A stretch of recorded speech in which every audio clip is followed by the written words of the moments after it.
What up? Reverend Brian Akers here, and this is It's Really Real, and we are just clowning and goofing and being ridiculous today. I'm so excited to have one of my good friends and a guest today join me in some conversation on Lord knows what, but whatever it is, it's going to be hilarious because this man is too much fun and too funny.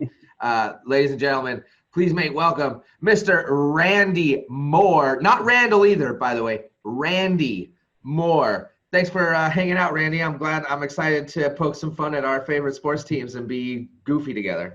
Yeah, man, let's do it. Like you said, my name is Randy, not Randall, not Randolph. So thank you for that. God, that was a mess growing up, let me tell you. Yeah, man, like, and just for the people out there that don't know me, I'd like to think of myself as a pretty funny guy, as Brian alluded to. I think he might have gassed me up a little too much now. So if I'm not hilarious, don't worry, it's his fault. He lied to you. Nah, man, I'm glad to be here. I'm glad that in these times we can just kind of take a break and bring some fun to the world. So.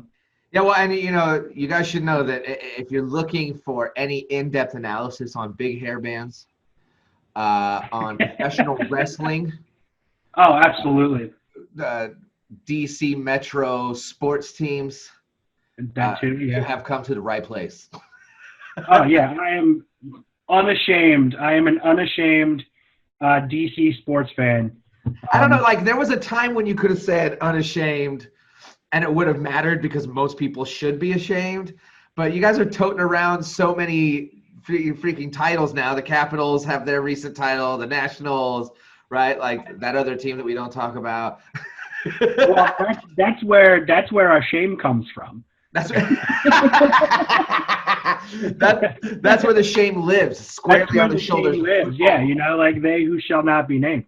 Literally at this point, right? Like at this point, actually, they who shall not be named.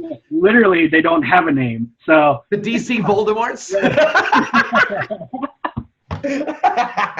But no, like for the longest time, we were cursed. We were cursed as a city for our sports teams. But now all of a sudden, we've rattled off 3 champion teams in 2 years. So I'm living my best life as a DC sports fan right now, dude.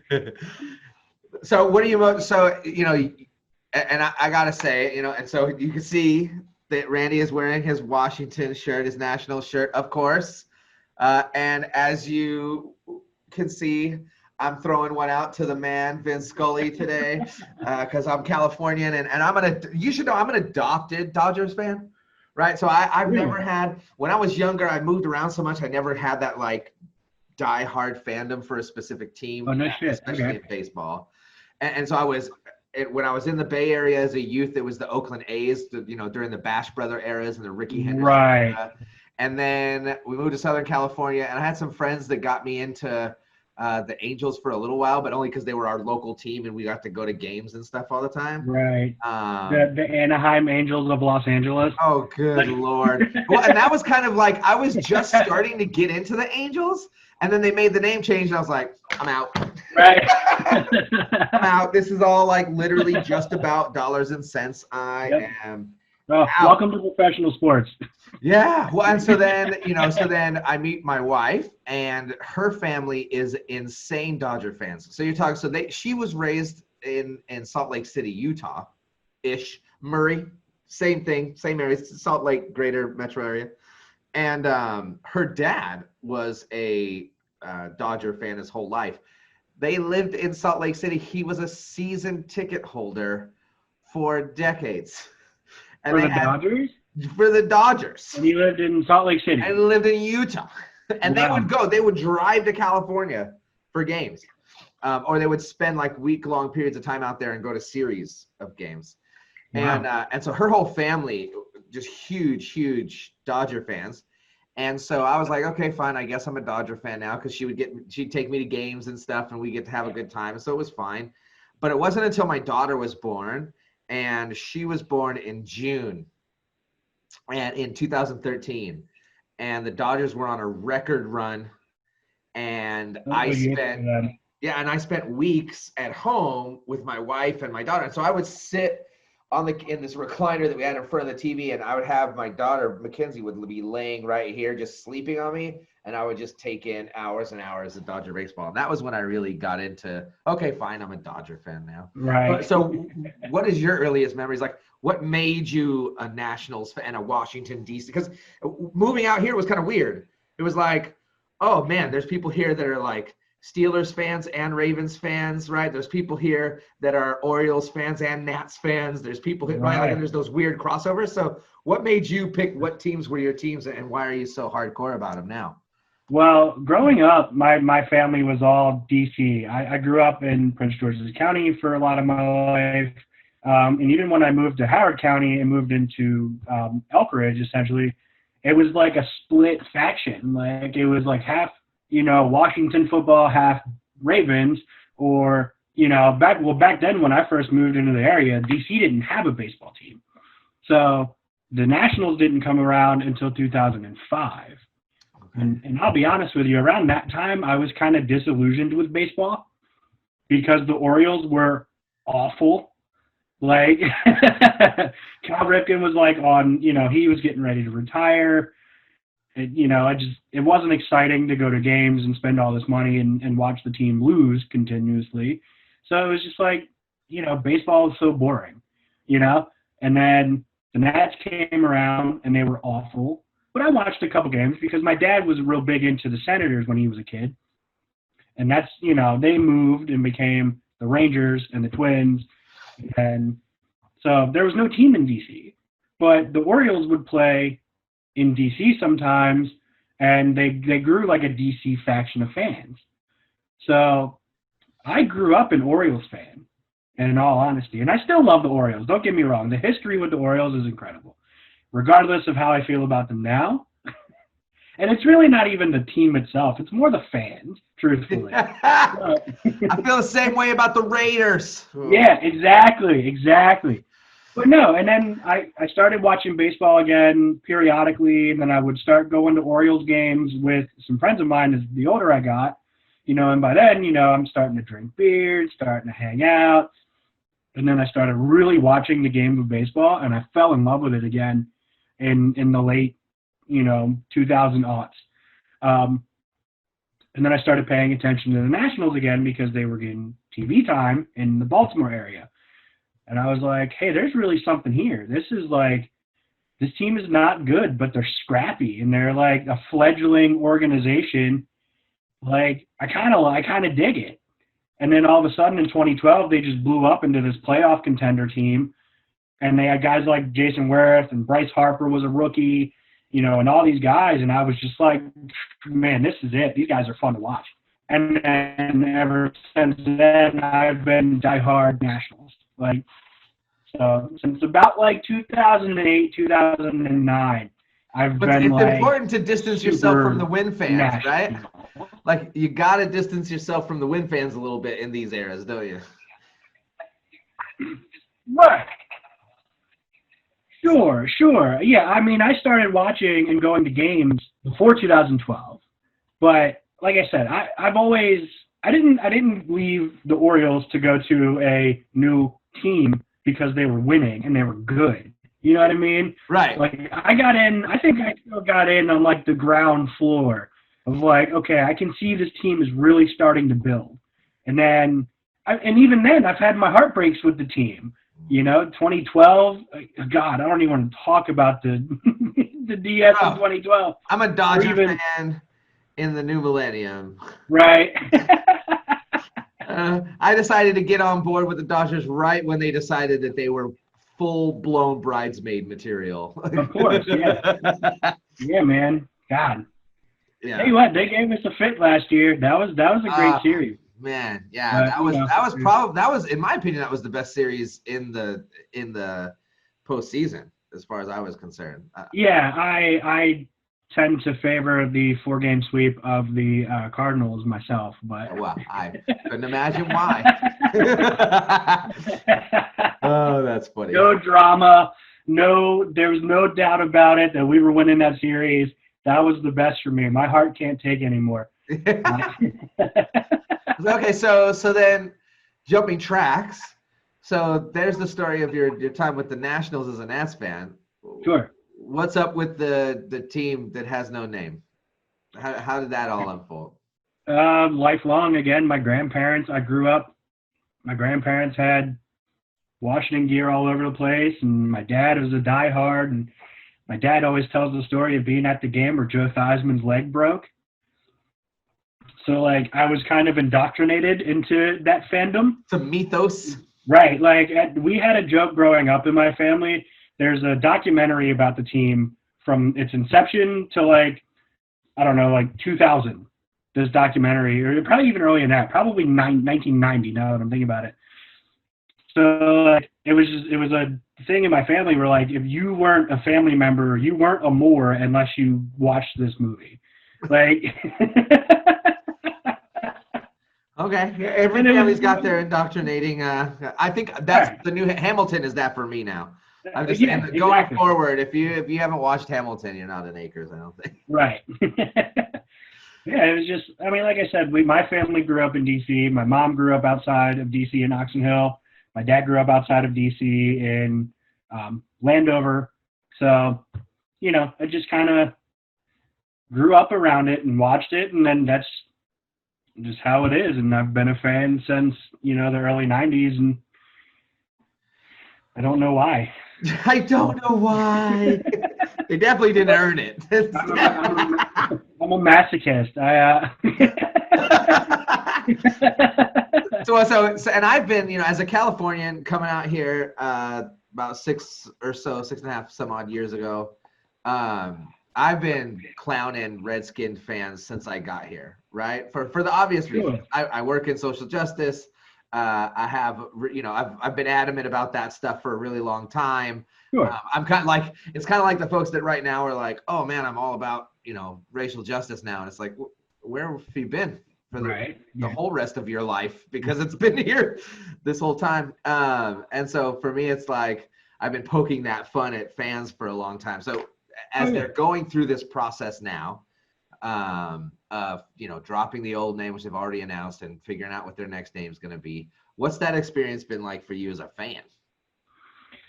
As a fan, well, I've kind of done a 180 almost on my thoughts about it. I will be honest with you. I am a supporter of the name. I don't think that it should be changed.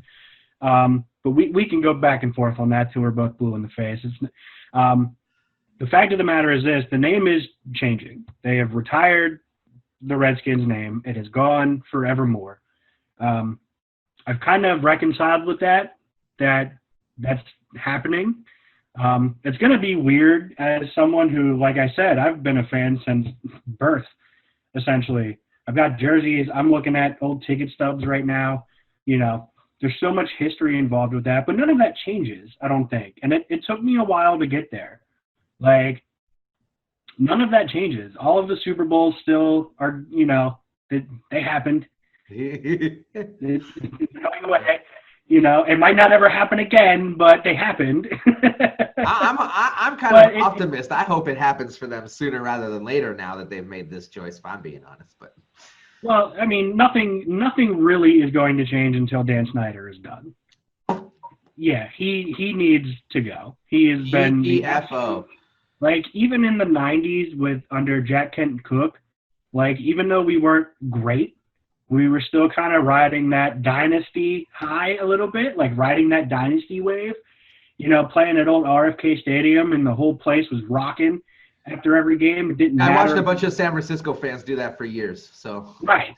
So, like, exactly. And, like, that was around the, you know, late 80s, early 90s, and in Dallas, you know, whatever, but America's team, right? But it was the same thing. I mean, Dallas fans, let's be real, they still ride that wave and think they're the greatest thing that ever existed. It's so wild. And the best part about it is talking to them and listening to them talk about Emmitt Smith, who played in the same era as Barry Sanders. And right. I'm like, you give me all the names of your offensive linemen of that team, because that's exactly where the story is. Right. And none of them, not they're like, well, you know, we have the whole Pro Bowl line. Well, yeah. Right. Yeah. Okay.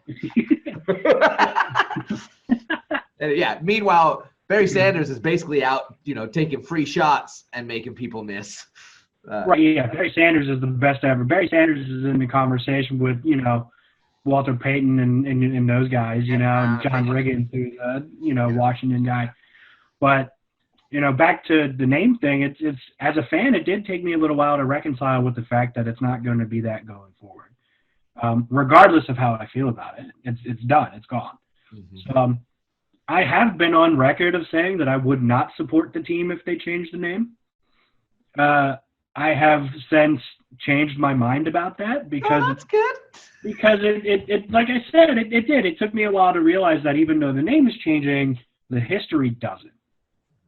Well, do you think that the context of our era, with everything that's going on in the world, has had some influence on that too? Sure, yeah. And yeah, absolutely. I've definitely taken a look at where I'm at in my life and what do I want to present to people. And yeah, sure, that has something to do with it as well. Like I said, it doesn't matter what I think right now. Right. It's money got involved and the pressure, societal pressures, whatever you want to call it. It was just too much, and anybody would have to succumb to that. I think at this point, whether you think it's the right thing or not, it is what it is.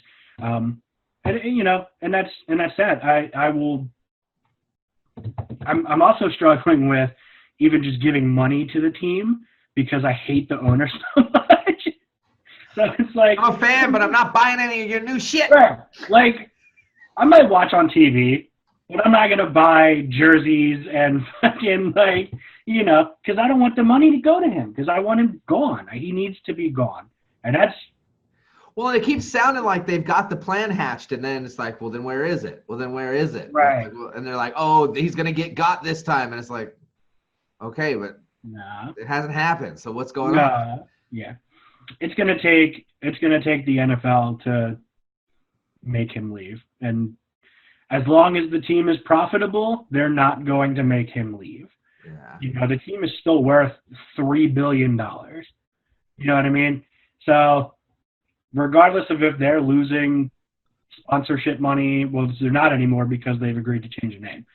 But and what sucks is that it creates this insane potential for a big financial boon, right? Because imagine an entire franchise changes their whole scheme, and the people who do buy in and want to support it and want to be part of that movement and want to be part of that new thing, they're all going to be buying merch out the ass. Oh yeah. The team is going to be one of the most profitable teams in the next 5 or 10 years. I guarantee it. For sure. Just on that alone.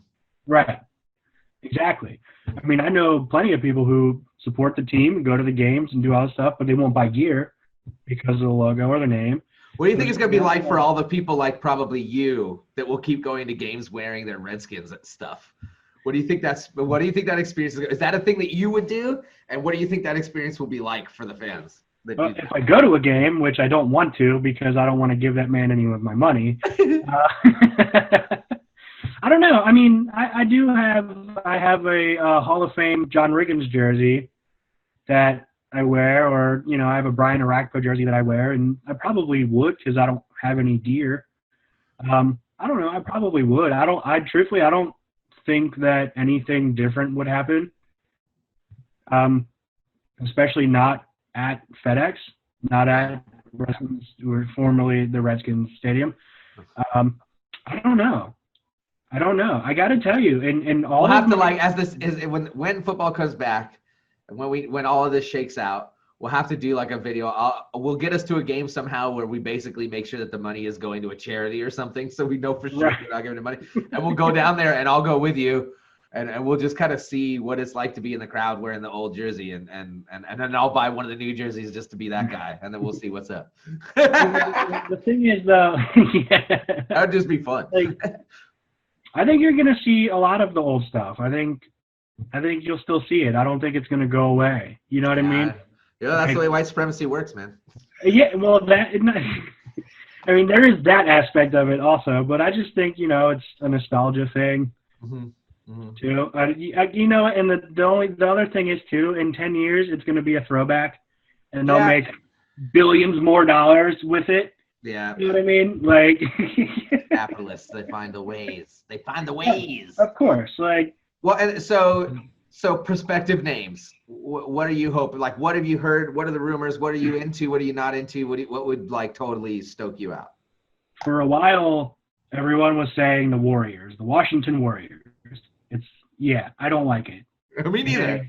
Yeah, it seems very like Pop Warner to me. Yeah, I was gonna say, would it be like, would it be basically the red and then like yellow and white and blue and pink and purple, and then suddenly you get the Ultimate Warrior and the Washington football team in one, and then suddenly you're like, I changed my mind. This is amazing. Right. So now you've kind of opened up the possibility to the Warriors. Didn't think about that. Dude. You have a helmet that's just like old school Ultimate Warrior. Oh my God. Like you got like the Warrior face paint on the logo. Dude, that'd be so in. Like just like neon pink and green and yellow all over the place. Dude, I'm in now. And like if we could get tassels on the jersey. Tassels on the back of the helmet too. They're just like kind of like right.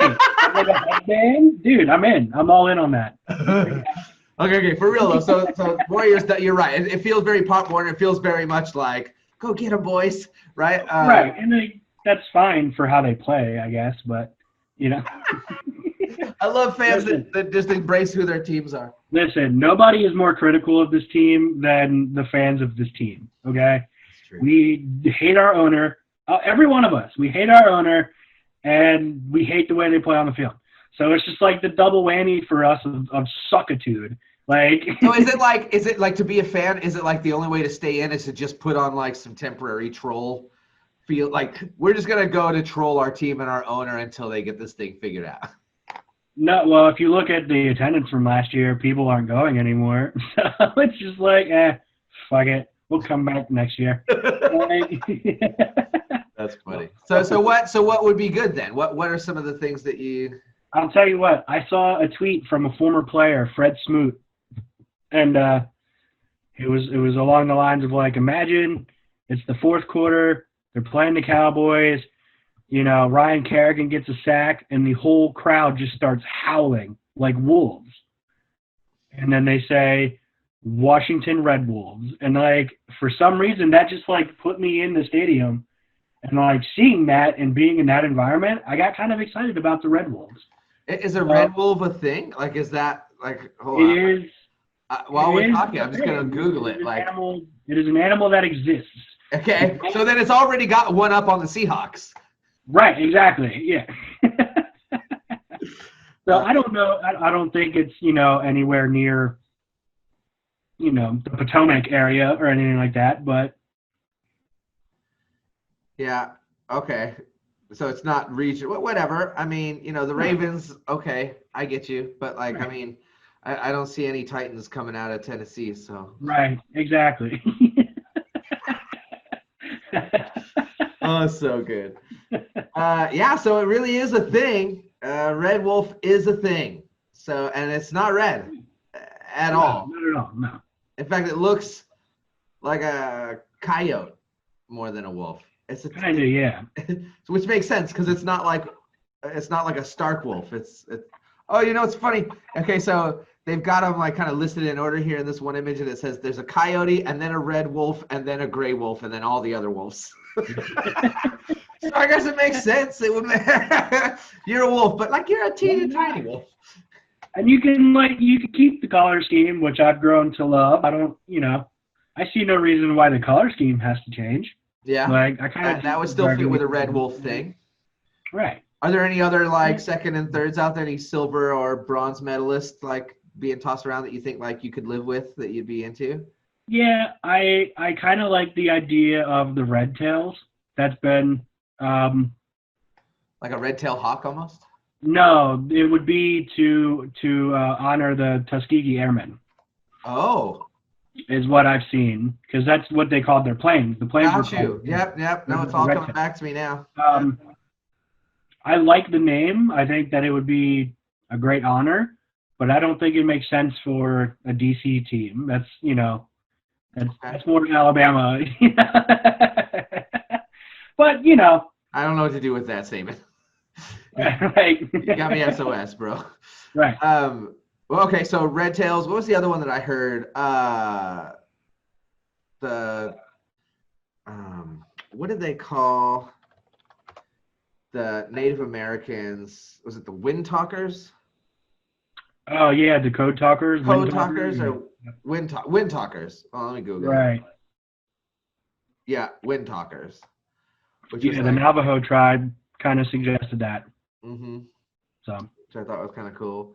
What Yeah, else? Anything else that you did? Is it? So you thought Red Tails was kind of cool, though not like it's not the Red Wolves. What else? Right. Those were my two favorite. Red Hawks has been tossed about. Ted Leonsis, the owner of the Capitals and the Mystics and the Wizards, he owns the rights to a name called Valor. He had a Valor. Yeah, short-lived team. I think I don't know if they're still operational for the Arena Football League. Okay. He had a team, the Washington Valor. But I thought that name was pretty cool. But that's kind of he cool. probably would not give up the rights to that. I did. Unless he gets ownership. Right. Yeah. Dude, I would love for Ted Leonsis to own the Washington team. Are you Talk kidding about me? an immediate culture shift from top to bottom. Oh my God, dude! Like he's a phenomenal owner. He's got 2 championships in his tenure, and he's great to his employees.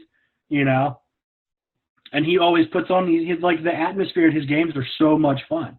Like. I would love. I mean, he took a shot at freaking arena football. That's a guy who thinks he can make a party, make the whole thing fly, right? Whether right. It's built or And not. I'll be honest with you. I think that the Valor won the championship in their inaugural season. Oh, let's find out. Football. Valor Arena Football. Let's see. Yeah, let's look that up. Let's peek this out. Washington Valor, Wikipedia. Okay, let's see. The Valor have one Arena Football League title.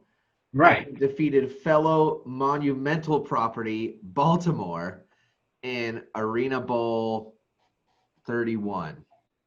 Yeah. That was in 2018. But they Yeah, were made in 2016. So in their third season. In their third season, they brought home a title. Wow. Title Town, baby. DC is Title Town. Wow. And then 2019, AFL's done. Yep, I figured. Yep. Oh, brutal. I'll say I think they're defunct now. I don't think they're operational at all. But there is still arena football happening, though. Like, I don't. How does that work? Was there a different league that's up now or something? I mean, there are multiple arena leagues. I can't imagine it's that expensive to run one.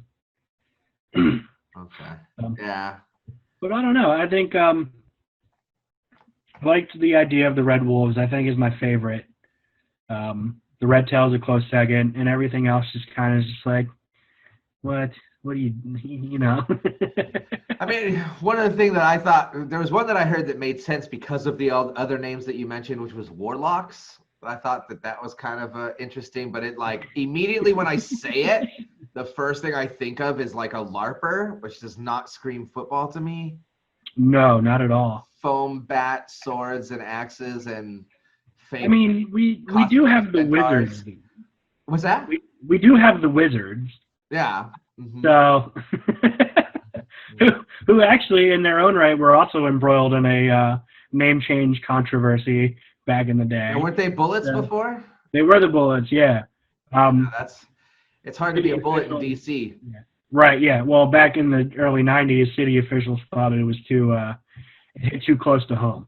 What's up, DC? What's going on, guys? Come on. I'm glad we're cleaning up our act. Although Wizards is sad, I have to say. Like, when I think of like amazing basketball team names, Wizards is not. Doesn't even come up in conversation. Hey man, we had Michael Jordan for a little bit. You really did. You really did, which says everything. Right. He actually owned the team at one time. Yeah, we had post-retirement Michael Jordan on our team. Right. Like, and we were actually not bad. We weren't bad when that happened. Well, yeah. I mean, it just goes to show that you can have a retired Michael Jordan on your team and still keep up with the rest of the league at least a little bit. Right. Yeah. I mean, he's the greatest to ever do it. So. Yeah. Yeah. Oh, so not LeBron then in your mind, or Kobe. I am a noted LeBron hater. Oh. Yeah. Ooh. And I'll be honest with you, 100%, professional basketball is not my sport of choice. I watch maybe 2 games a year, maybe. Maybe. I just the hype machine around LeBron. I just don't get it. I don't know. And I that's solely me just seeing. That's just haterade. That's just unadulterated salt. I don't think he's anywhere close to Kobe, and I don't think he even sniffs Michael Jordan's jockstrap. Ooh. To be completely honest with you. Yeah. Brutal. That's funny. But yeah, so DC has had this sports naming thing, controversial type stuff before. Right. And it's so interesting that the Bullets was controversial enough to make a change, but the Redskins wasn't. Yeah. It says a lot about white supremacy. It speaks volumes. So now you've got the Capitals, who are still looking great as far as just because they they don't have the cup at the moment, but you got the Capitals, you've got the team that shall the Washington Voldemorts, the Washington TBDs. Yeah, just call them that, the TBDs. The insert something not controversial here. Right. And the Nats. And so, being here, I guess my question is, the Nats have this magnificent stadium. How much does it suck to have to go to RFK? So RFK is just sitting there. Yeah. Doing its thing. I drove past it a few months back, and it was the first time that my wife Kim had seen it, and she was like, "What the hell is that?" And I'm like, "Oh, it's a stadium. It's a professional sports stadium." It used to be. Well, it's no longer in use. It's no longer. Nope. No sports teams use it anymore. Right. So it's just like a music venue / expo thing. Right. Exactly. Yeah. So how do you feel about the talk around the revitalization of RFK? I would love it. I would find great pleasure if the Washington team moved back to RFK. Obviously, there would need to be many improvements. Well, so you and Leah have gone there for concerts and stuff. What's it like to go there for a concert? Yeah. It was weird because that was the first time I'd been inside of it. This was 5 years ago, I guess. It was Foo Fighters or something, right? It was the Foo Fighters 4th of July bash, something or another. It was cool to be in there because I hadn't been in there since I was a kid, since I was real little. FedEx opened in '96, so it's probably been since like '94, '95 since I was even in that stadium. Oh wow! For a football game. So it was kind of neat to go back because it was like that was like a mecca of sports stadiums in the day. 3 titles have come out of there.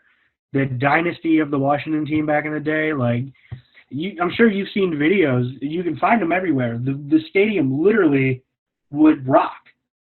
The bottom tier of the stadium would literally bounce up and down. Shut up. When people started jumping and getting crazy. And it was just the coolest thing to experience. That sounds scary as hell. Fun. Oh my God, dude, it was great. It was the best. Terrifying. No, I wouldn't. Now it's terrifying. Now that you're an adult, you're like. No, now that the place has been run down for so long. But it was in use by DC United for a long time until they got their new stadium last year. So do you watch soccer at all? How do you feel about DC? I usually get real into it around the World Cup. I watch, a little bit here and there on that, but I'm not a huge soccer fan. I'm trying to see if I can find the RFK actually rocking. Oh, there's probably hundreds of videos on YouTube. Look for any Dallas game. Metallica riot at Metallica concert. I wasn't expecting that to come up. Oh, hey, there's the Washington D.C. Dave Grohl situation. Did he have his leg broken at that point? Was he in a wheelchair for that show or something? Yeah, that was the first show he did with his guitar thrown. That's funny. I'll look at it later. It didn't come up with anything immediately that looked like it was. I did RFK Stadium rocking, bouncing. Oh, well, hey, that's a quick search. Let's see. Oh my gosh. Bouncing stands at RFK Stadium. This is during the DCU La Barra Brava game. Okay, so that's more recent. Whoa. Okay. Anyways, that was bananas. So, you'd like to see it get. I mean, can you retrofit something like that? I mean, when I went by it, I looked at it like. No, that stadium has seen its final days.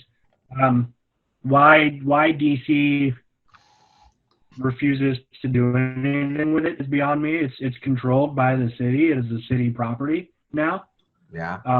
They've already said that the team is not getting it back, even with the name change, which was kind of like a big stepping stone to them, right, to them moving back to that area. Now they've come out and said it's not happening. Not a thing. So they're just kind of sitting on it and not doing anything with it. And it's just like, I don't get it. You know, why not? Kind of sad. Yeah, it is. Well, you know, government. Right. Yeah, exactly. It's like, but no, it's always cool to go to RFK. I had a great time at that show. It was really cool to walk around and like be there. And it's an open air stadium, right? Like it's. Yeah, it's full on open. Yeah. Crazy. Yeah, it's like the building that has a maximum occupancy of 60,000, but couldn't actually manage to hold up more than 20. Right. Like you could do your event here, but if you sell out, then you're all gonna die. Yeah, I don't know if I would put more than like 30 in there right now. So. That's funny. But I don't know what they're doing to maintain it, if anything at all. Like, yeah, well, and I have a local area that's owned by the government that is like a public space that you would think like, okay, do something with it, and that nothing's being done with. Right. So I'm familiar with like the bureaucracy of governments being able to like be the producers of things is a pretty insane reality. So it's like I don't imagine there's much being done there. I couldn't possibly imagine. No, it'll sit there. It'll sit there for the rest of our days. So transferring from all of that sports fandom of what some people would call a real sports, but only because they don't understand sports enough. So if you had to say who right now are your absolute most favorite professional wrestlers? Ooh, here we go.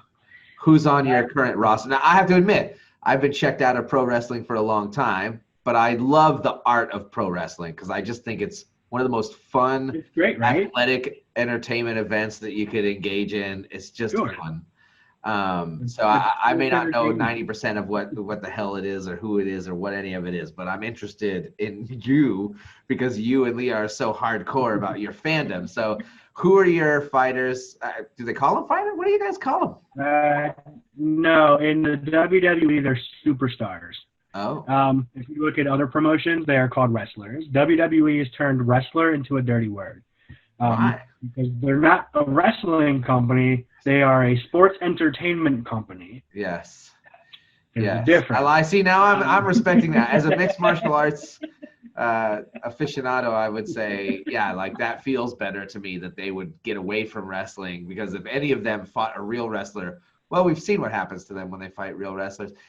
Even are you talking Brock about Lesnar is like multiple UFC champion Brock Lesnar? Oh Jesus! Oh,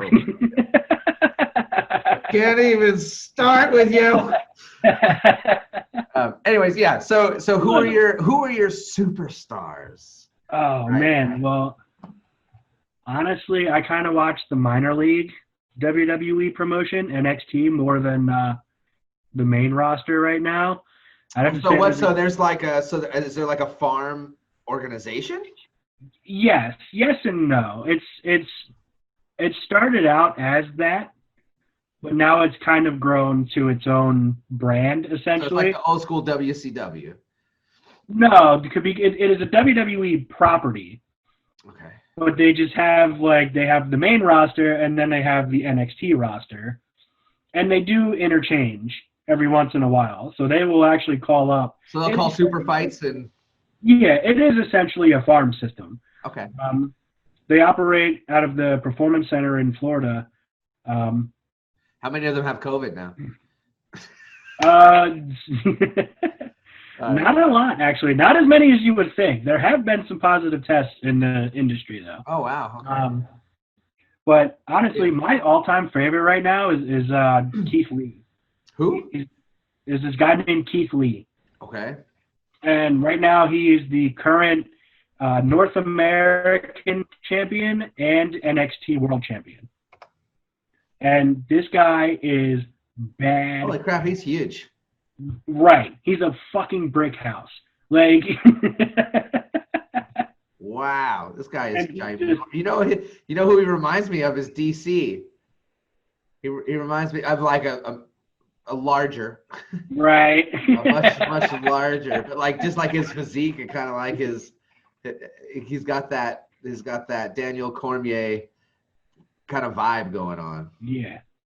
And he's great, man. I really implore you after this interview is over, find some clips of him. Watch some of his stuff. Is he a clown? Does he talk some good shit? Oh, he's great on the mic. He's a great promo, and not even that. He's a great athlete. Look, you have to see some of the stuff he does in the ring. It's for a guy that size to do some of the things that he does, you'll be like, holy shit.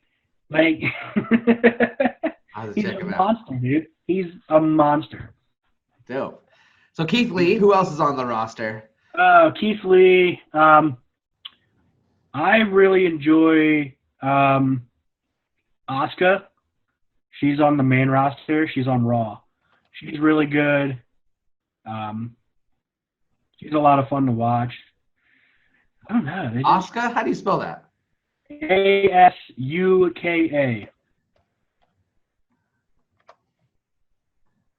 Okay. Yeah, I really like watching her. She's a lot of fun.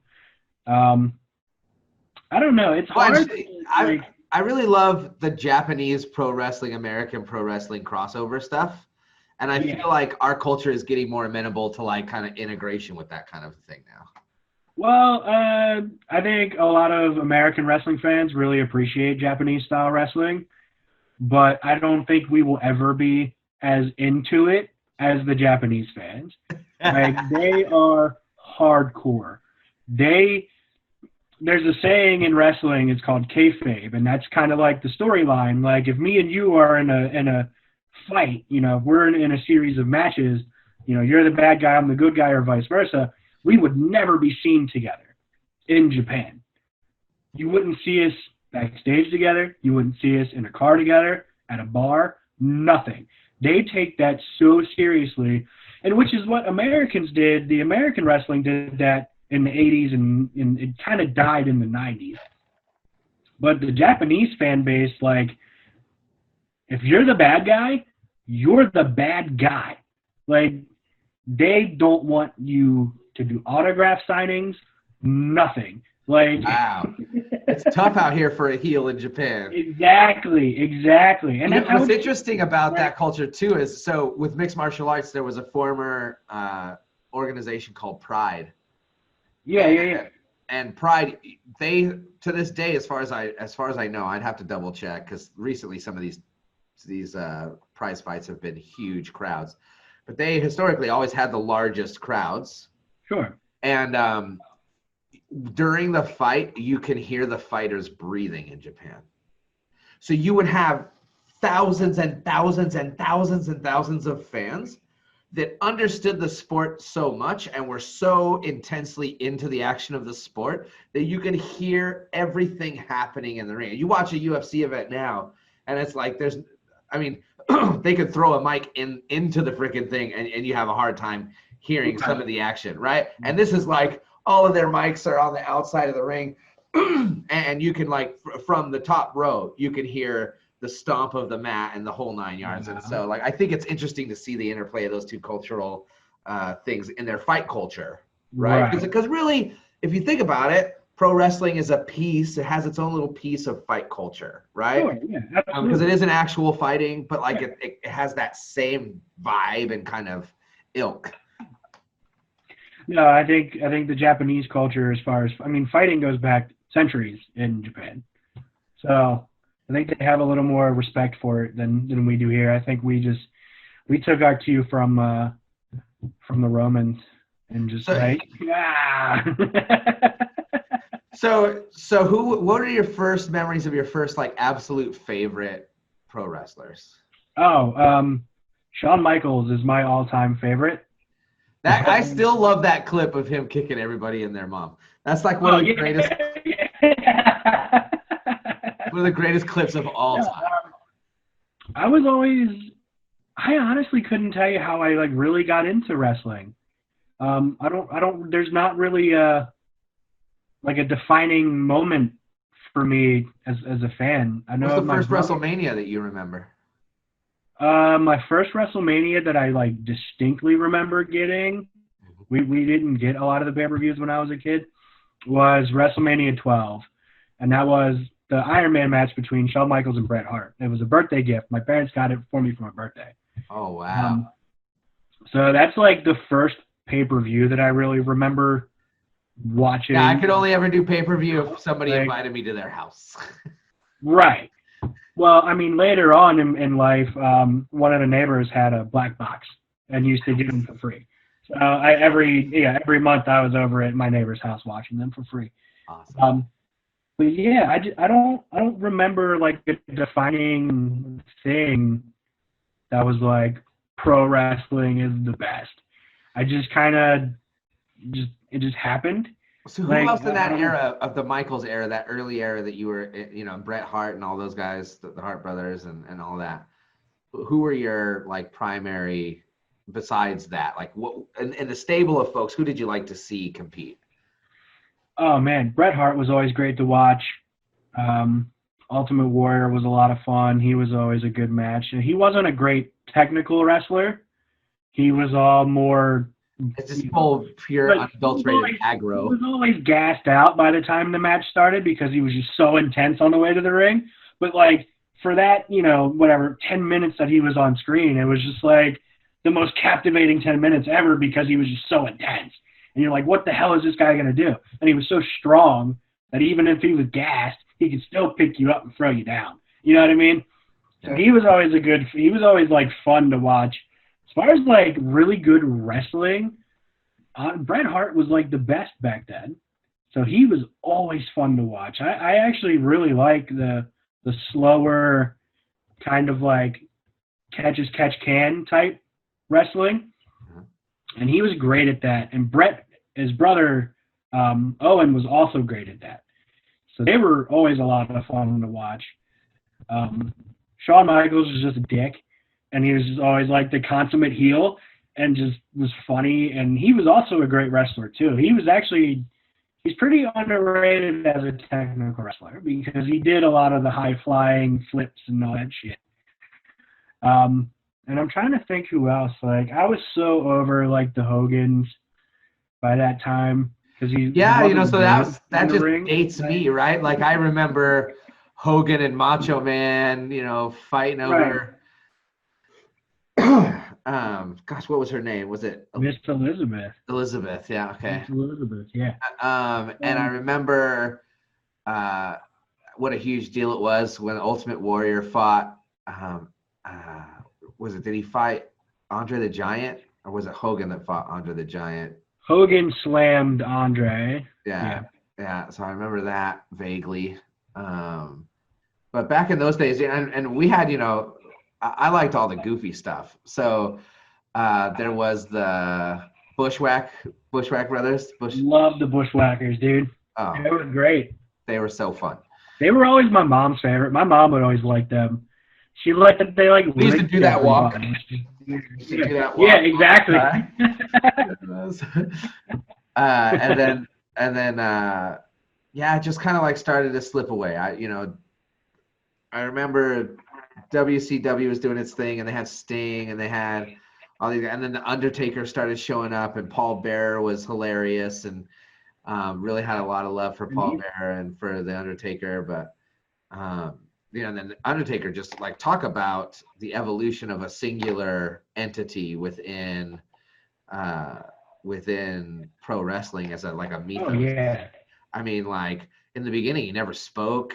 He No. it was very, very, very different. And then it was like they split him in half. So when they brought in Kane, Kane was like the original version of the Undertaker. So it was weird to see the new school like biker guy Undertaker next to like the old school Kane was like basically the old school version of the Undertaker. Right. Yeah, you talk about another big guy who could go. Yeah. I mean, his athleticism was just. A lot of these guys they're kind of bound by their character, and the women too. They're bound by their character, and they're very limited in what they can do, especially with a gimmick like the Undertaker. He's supposed to be dead. You know what I mean? Like his gimmick was that he was dead, and he had these mystical powers about him.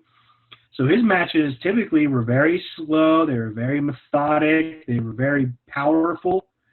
But then all of a sudden, when they let him, he would turn it on, and it was just like you're watching a whole different guy. You're watching a whole different wrestler.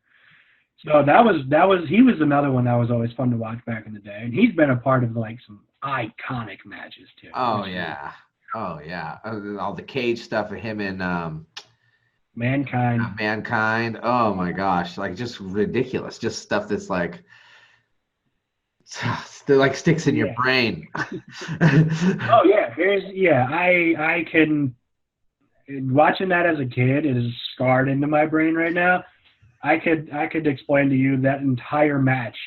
Wow. Verbally. I know I can picture it in my mind so vividly that I can tell you the entire match without having watched it in like 2 years. Wow. Like that's random. I don't have the memory for that shit. But my fan, it's funny because the sport that I'm a fan of has made my memory incapable of latching onto all the memories that I have of the sport. Right. So it's like, a couple of, you take some shins to the head and dozen concussions later. Yeah, you take some haymakers to the face. Well, so I'm a short guy. I'm 5'7" or so, like right in there somewhere. Right. And my arms, my reach is deceiving because my back is really, really broad. So if I throw good strikes, I can reach farther than you would imagine, but not far enough. And so like my only way to fight a guy when we were on the feet was to take some to give some, Right. And especially in the early days of mixed martial arts, where training to fight was fighting, right? Or like, which like people now are like, what do you mean? I'm like, you just show up and fight each other. That's what you do. And then, over time, just like starting to get better and starting to improve, but still realizing that you have these particular kind of sets of skills that you can use. And if you can't use them, you're just pretty much scrapping for some luck. And so, so I have had a lot of concussions, and because I'm the kind of guy that just wades in. So like, if I got rocked, my body's response to getting rocked was to like go a little bit more ham. Right. Right. Which is not not advisable. Young mixed martial artists out there. Some folks can do it and they can do it really well, but they're very short-lived. And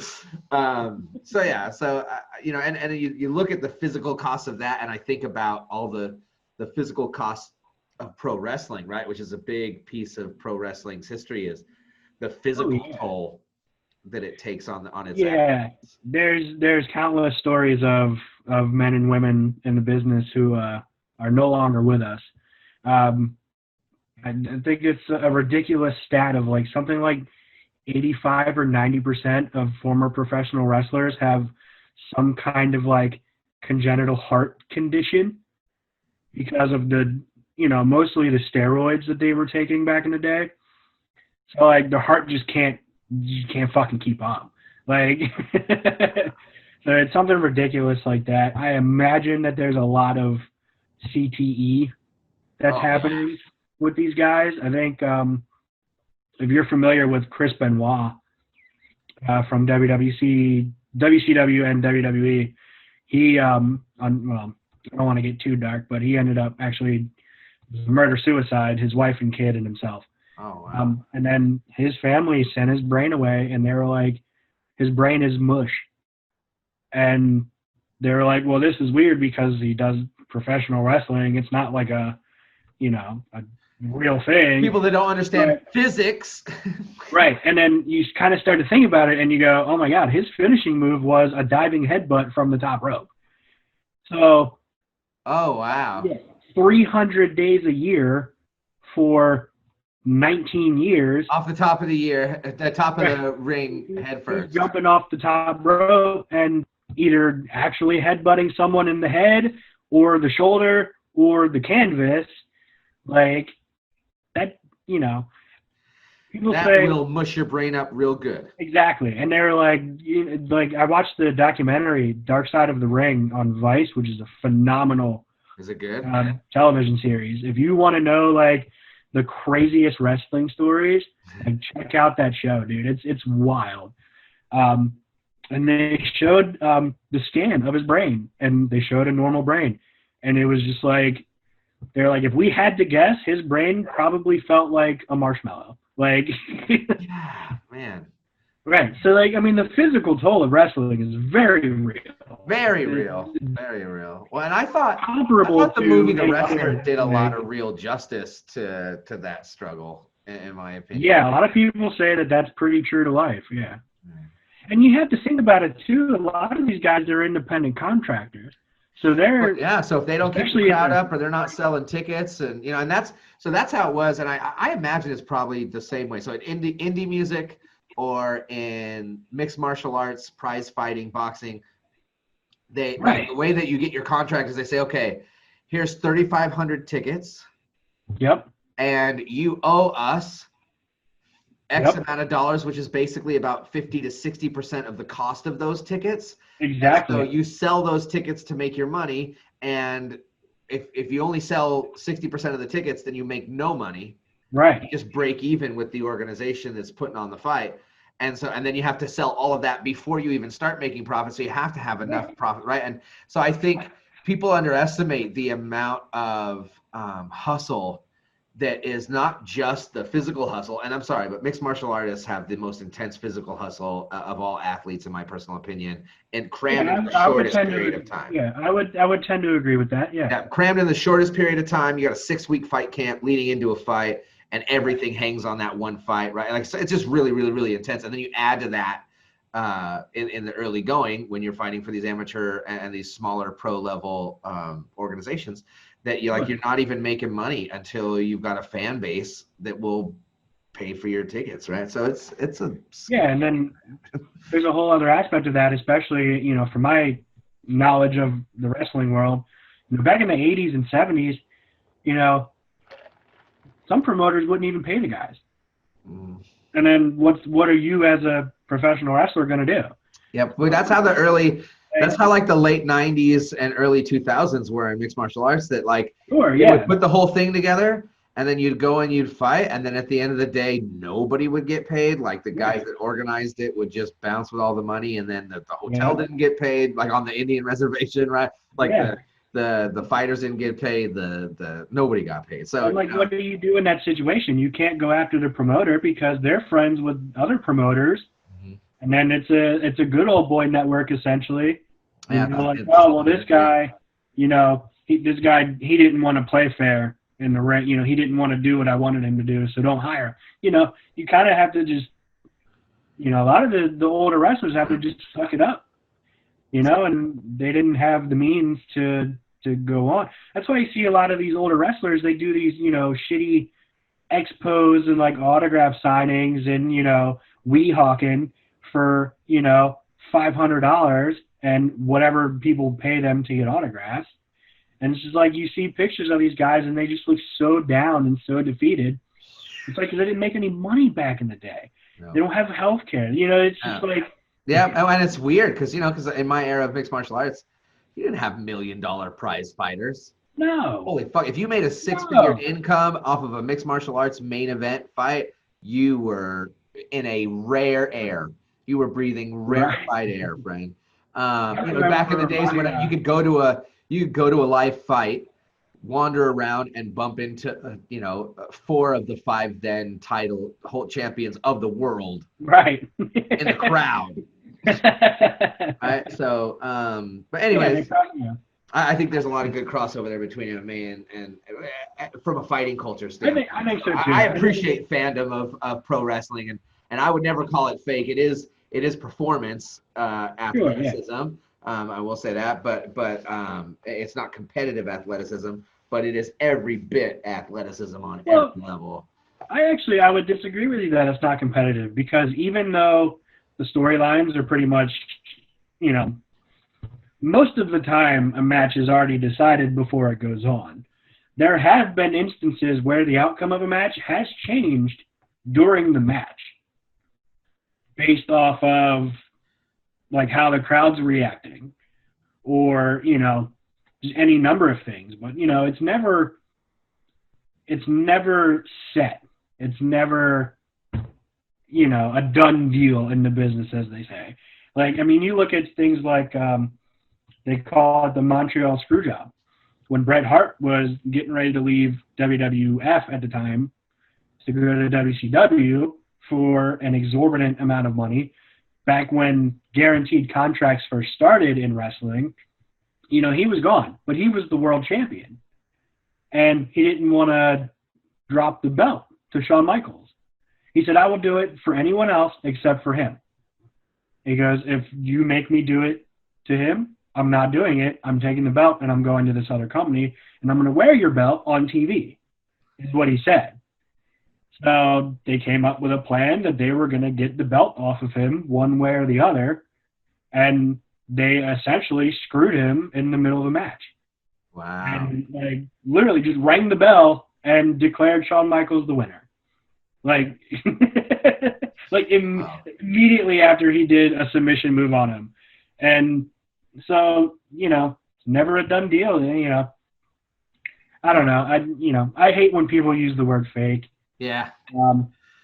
Yeah, I think everybody who's a pro wrestling fan. I got a buddy of mine named Jim. Maybe I'll have to get the two of you guys together to goon around a little bit about some pro wrestling, because I think it'd be fun.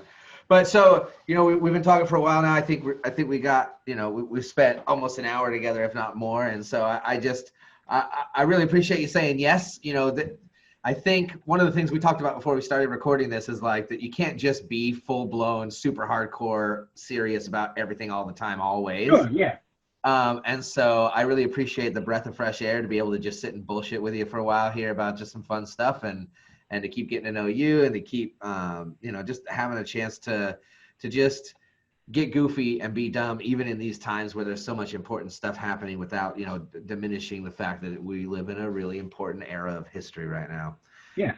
And so thank you so much for taking the time. And I would love for people to be able to check you out. You've got a podcast and some other stuff. So if you would, where can people find you on the interweb tubes, friend?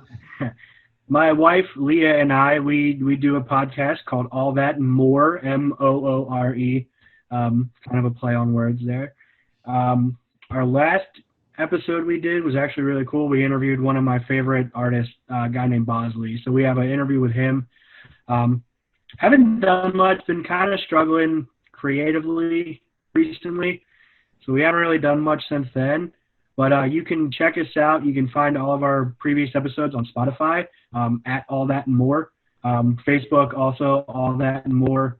And we have a Twitter, All That and More. We couldn't do and I don't think it's been active though. So okay. I don't know if you'll I'll put links to all of those things in the comments down below for people to click and check out and say hi and perfect. Get a chance to check your guys' stuff out. And I'm going to be interviewing your wife soon, so Leah will be coming on, and I think she and I will probably play that gap. We'll probably hit some Harry Potter and some social justice, so that'll be very interesting times. Then we'll get the two of you together and bring you out and just kind of hang out and see what's what, right? So thank you guys so much for tuning in. Appreciate you, Randy. Thanks for hanging out and spending the time. And we look forward to the next time we get a chance to get together and not take things too serious and just get a chance to bullshit about some funny stuff. So thanks for chilling. Peace. All right, brother. See ya. What up? Reverend Brian here again, and this is the end of the video where I ask you if you like this content, like and share it. And if you subscribe to it, that would be amazing. And most importantly, if you want to be notified every time I upload a new video, just click that bell and YouTube will make sure that you never miss a single one. Thank you so much for supporting my work. Thank you for taking the time to watch this video. And I'm just knowing that something amazing is unfolding in your life right now. Peace.